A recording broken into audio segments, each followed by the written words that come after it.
मित्रांनो, कधी कधी शब्द अपुरे पडतात, पण भावना मात्र खूप काही सांगून जातात. डोळ्यातलं पाणी, हसण्यातलं दुःख आणि शांततेतलं वादळ ओळखा. कारण प्रत्येक वेळी मनातलं सगळं बोलून दाखवता येत नाही. काही लोक ठीक आहे असं म्हणतात, पण आतून मात्र खूप तुटलेले असतात. काही हसत राहतात, पण मनात खूप वेदना साठवलेल्या असतात.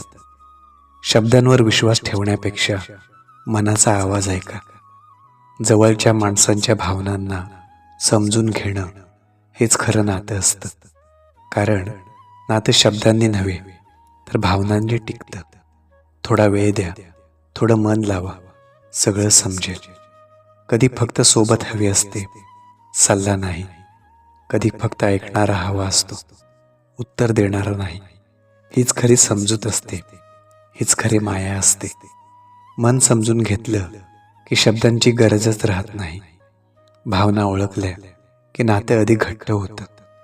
आणि जेव्हा कोणी मनापासून समजून घेतं ना, तेव्हा आयुष्य थोडं हलकं वाटायला लागतं. म्हणूनच शब्दांपेक्षा भावनांना महत्त्व द्या. कारण शब्द कधी खोटं बोलू शकतात, पण भावना मात्र नेहमीच सत्य सांगतात.